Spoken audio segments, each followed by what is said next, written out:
Hi, you're listening to Must In-Laws Be Outlaws, the podcast that proves even the rockiest in-law relationships can turn into the greatest friendships. Want the inside scoop on how we did it? Stick around. Hosted by Lucette Bloomgarden, the mother-in-law. And Kathy Riva Bloomgarden, the daughter-in-law. What we like to do is two things to start. One is we like to put you all in a great mood, so we have a joke. And every day that we do this podcast, we will start with a joke. So send in your jokes. If you've got great jokes, we want them. We want to hear from you. Today's joke is about two men in a pub. One says to his mate, "My mother-in-law is an angel." His friend replies, "You're lucky. Mine is still alive." Well, I mean, that's a funny joke. And it's also why we're doing this podcast, because we've had so many overwhelming comments about how impactful our conversations have been. And some of the comments have been, it's given people hope that relationships that start out rocky like ours did can actually turn around. It's given people some insight into how they can move forward with some really sticky situations. And it's also, I think, a playful, fun way to realize that not everything is forever. So with that in mind, nothing is forever and nothing is set in stone, including our format. And we like to really give you the information that makes your life better. That's our dream, is to provide you with information that makes your life better. And we do that with kind of talking about what's on our mind. We start off with a little bit of chat, and then we go into a topic. And a topic usually is something inspired by a question you've sent in. So when they send in, do you remember the email they can send in questions to? No, mustinlawsbeoutlaws@gmail.com. That's right. You got it. I remembered it. She's amazing, right? So mustinlawsbeoutlaws@gmail.com is our email. And you can also find us on social media and where you listen to podcasts. So we want to hear from you, because these topics are inspired by real life scenarios, either in our life or your life. And we're very lucky because so far, and we're still in our infancy, we have gotten a tremendous amount of feedback from so many of the people out there, and we really appreciate it. And the comments have been from, "You guys are so much fun to listen to," "I really got a problem, can you help?" So we feel like we're doing something really, really important, and hopefully you'll feel the same way. So the topic today, and we should talk a little bit what we will be discussing today. Well, I love that we're jumping ahead. But first, I want to ask you what's on your mind, because I know that you mentioned that you wanted to give people the secrets later on. So didn't you have something on your mind that you wanted to say? Well, one of the things that we need to talk about is issues that many of us have encountered as a daughter-in-law or as a mother-in-law. No one person is always right, and no one person is always wrong. And that's what each of us needs to understand. Once you understand that, your patience for, let's call it, your opponent changes.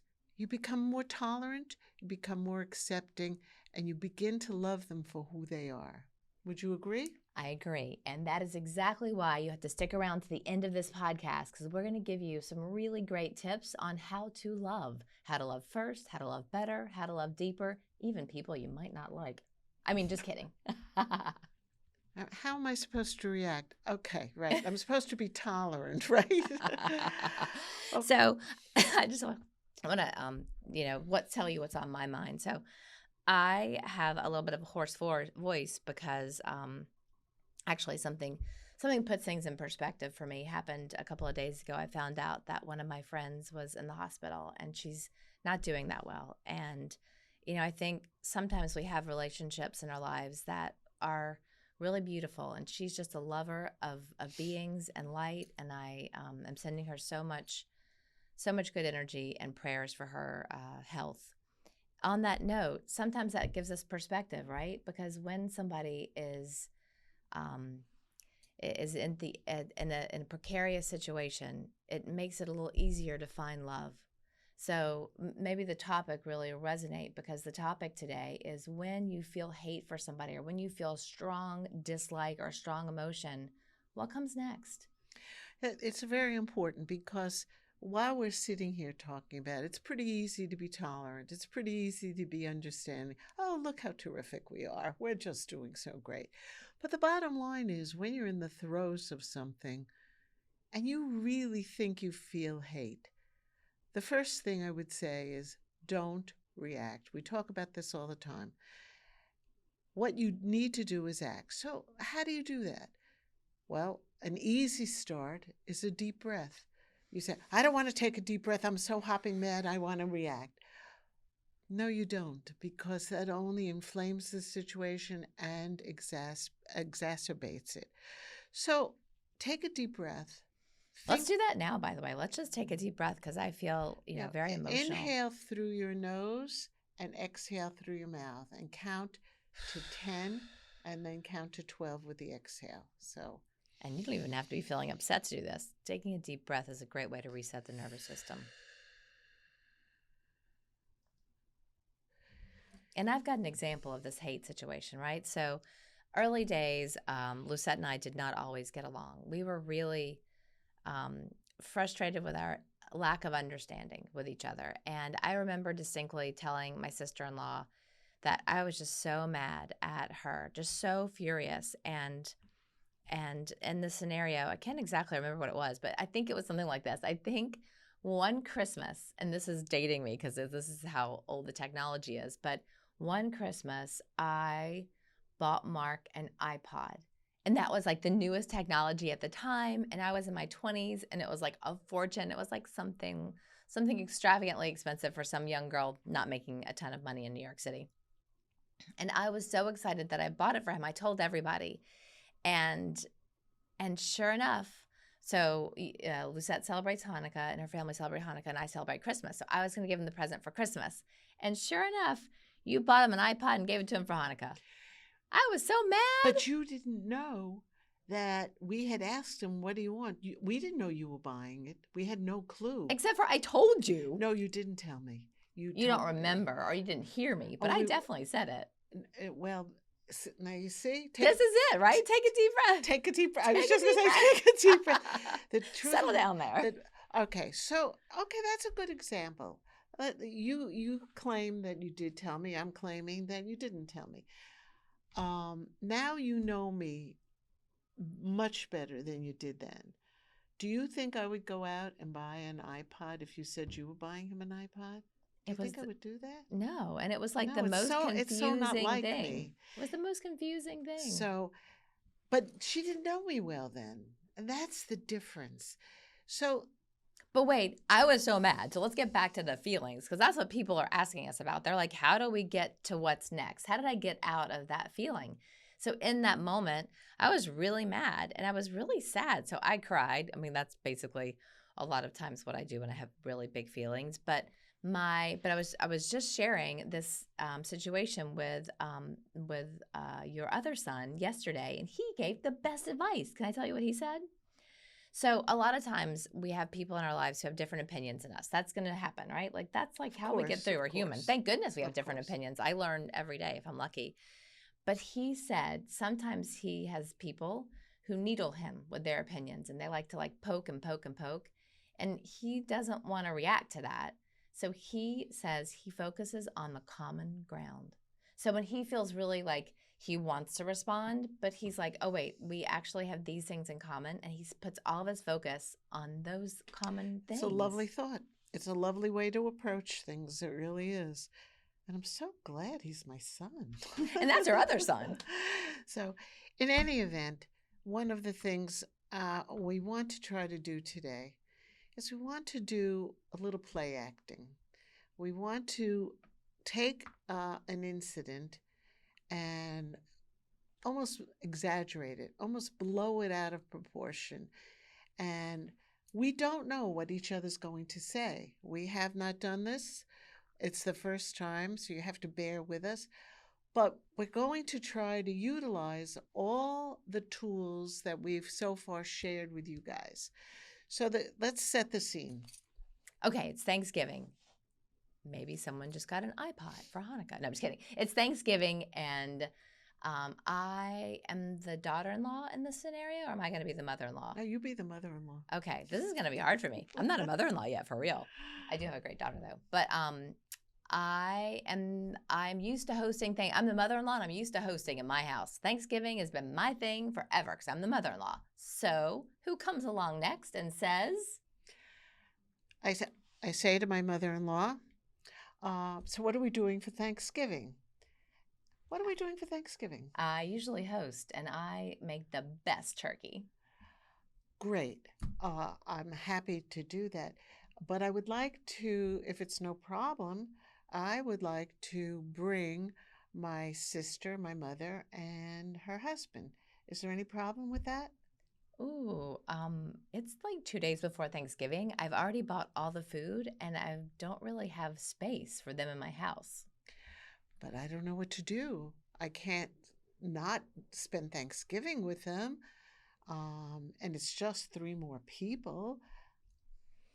I would really love to help you out, and you're new, and I see how much this means to you, but it's just not the tradition that we're used to. So unfortunately, it's not something I can accommodate. Why do you think you can't accommodate it? We have already planned exactly what everyone's going to eat. We've spent the money, we bought the turkey, and we've created this already the idea in my head that what's going to happen. So we don't have room for What your if family. I went out and bought extra food so that we could accommodate them? Because I don't want them to be out in the lurch. It's my mother and my sister. And I'm really sorry, but that's just not something that I feel comfortable doing.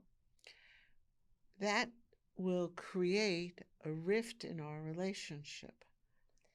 It matters more importantly right now that I'm right than your happiness. Okay, now let's break.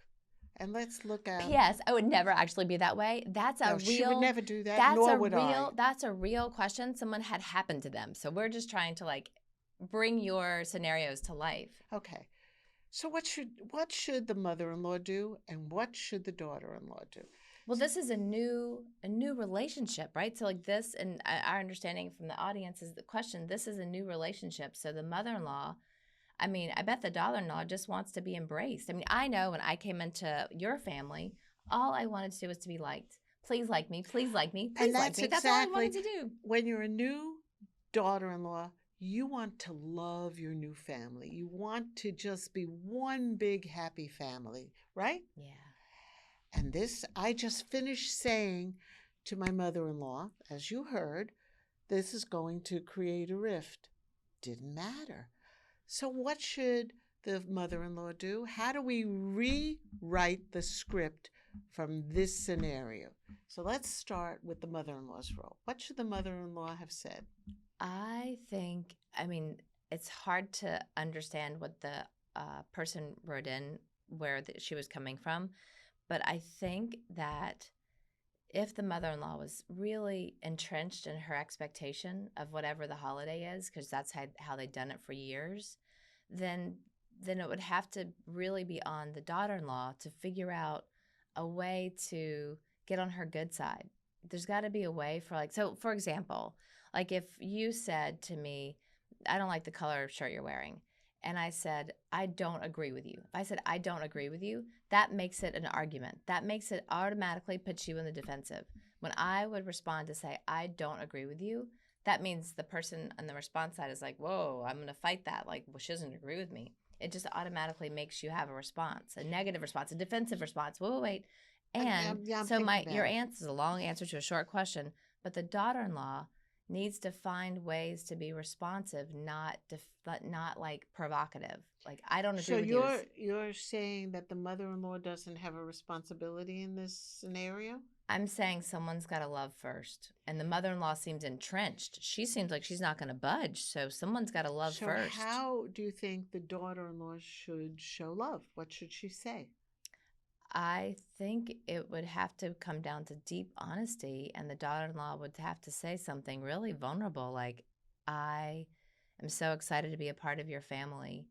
And this is just really something that's important to me. Is there any way that my family can experience your traditions? Because I want this to be for the rest of our life. And I love your And son, ma'am. I love your son. and if she says, "I wish I could, but I cannot," now how do you deal with this? Okay, so you have I a would couple. say, I'm taking your turkey recipe and running. No, this is a very interesting thing because you can't make somebody do something they don't want to do. We all know that. We've all learned that. It's painful, but that's exactly what happens. You cannot make somebody. So you have a couple of choices. One is you don't go to your mother in law's for Thanksgiving. You either make your own or you go somewhere else. Two is you do go to your mother in law's for Thanksgiving and then you leave your mother and her husband and your sister in the lurch. So far, both don't sound like good, viable options in my book. But there is a third choice. A third choice is perhaps gathering together the key members of the family and saying, we have a dilemma and we want to settle this as optimally as possible. We want everybody to come out of this happy. Perhaps we sit here and we discuss it openly and see where we can come out. Now, maybe it'll resolve the situation. Maybe it will not resolve the situation. But if it does not resolve the situation, you can go back to option one or two. Well, I think it goes, yeah, option one or option two, or gathering the family together. I think you have to try everything. But I just thought of something, when we referenced that iPod example, right? Like that was like a case of understanding and misunderstanding. In this case, it's not No, misunderstanding, it's it's not. expectation. And here's what I would say.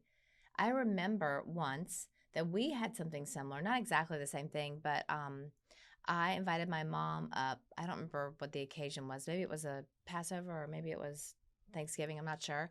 But I really wanted to serve this certain type of roll, like just say a Hawaiian king roll. It wasn't that, but probably like a Hawaiian king roll. And it really meant a lot to me because it would make my mom feel comfortable because she doesn't eat salmon and she doesn't, you know, she was away from her side of the family. And I remember because I remember you said no. You said, absolutely not. We're not serving this roll. It doesn't work. It doesn't work for me.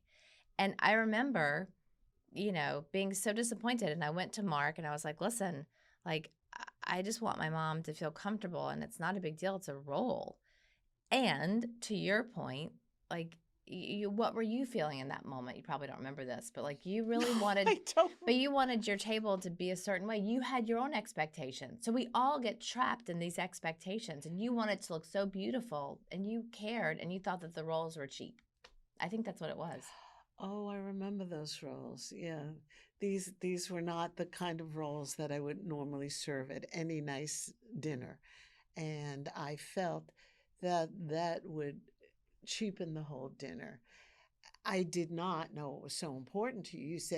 You said I'd like to serve these rolls. I think my mother would like it. And I said, no, I'm not going to serve those rolls because that's not the way I entertain.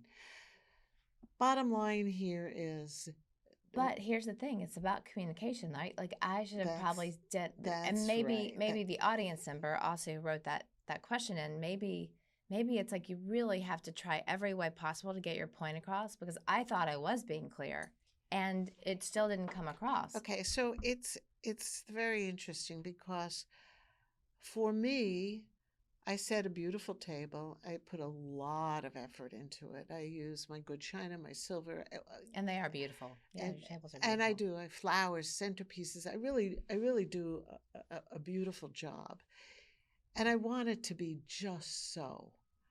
And she was talking about rolls. I don't even know if I was going to serve rolls. I don't even know if that was an issue. I never knew that it was a big deal for you. Obviously, it was because you still remember it. Yeah. But to me, it was not an important issue. So So what if the same is true of the other scenario? What if that mother-in-law was just misunderstood?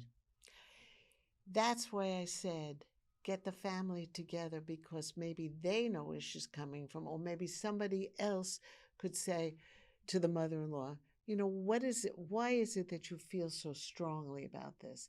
Don't forget, you were embroiled in the situation about the roles. Yeah. Somebody else could be embroiled in the situation about Thanksgiving. Bottom line is, we need to try to understand each other. Communication is a major, major issue in all relationships, which is why this program is resonating with so many people so quickly. Because it's not just dealing with in law situations, it's dealing with relationships. And the bottom line is, we don't always understand everybody's relationship. So, And we don't even understand sometimes the relationships in our circle. Like it is really, that's true. it's really like, it's like such an aha moment for me because you're right. Like you, and maybe this person who wrote in, like maybe there's like similarities of people who have these expectations, whether it's, we had another person write in about her daughter's graduation dinner, and the mother-in-law wants to host it. It's such a lovely opportunity for them to celebrate a monumental occasion. What's the word here? What am I trying to say? Monumental. It's a monumental occasion to have your granddaughter graduate and your daughter graduate from high school, and so she's really frustrated because she wants to have the dinner closer to the high school where it's convenient for everybody to gather. Her family, the in-laws' the family. Mother wants the that. mother wants that. The mother-in-law wants to host it in At her own house. home, Yeah. which is, a lovely distance gesture. away. But a lovely gesture. So maybe the advice is to get clarity on why she's thinking it needs to be at her home. And not only that, maybe she needs to gather the family together Exactly. to have this deeper conversation because it matters, everybody. Like it matters. These And the feelings problem matter. is, if they don't resolve it, it will stick in her head just the way these things Rolls. have stuck in your head. Yeah. Take some space. This is how many years later? I mean, that was probably 24 years ago. And look how we're now first discussing it. This is important. This is important, not just for in-law relationships, but certainly for in-law relationships. Yeah. But for sibling relationships, friendships, husbands and wives, all these things. Communication is essential. And what happens is, a lot of times we don't communicate because we don't want to put ourselves on the line. We don't want to feel vulnerable. And I think that's it. So and now we're wrapping up the topic because we want to get to who gets the last word. And who gets the last word is always the opportunity for the audience to really send in very specific questions, and we try and give them very specific answers. We've had so many questions come in that we actually are doing just a whole series of answering questions. We got one last night. Yeah, we got one last night. 11 o'clock at night. We're like the mother-in-law, daughter-in-law crisis hotline. So it's a wonderful thing, and we feel very honored. How many years of experience is this? Well, I think 26, 25.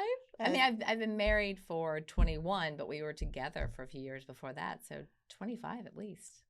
And we didn't get along. Like this is what we got along probably better over the course of time, but it wasn't an immediate thing.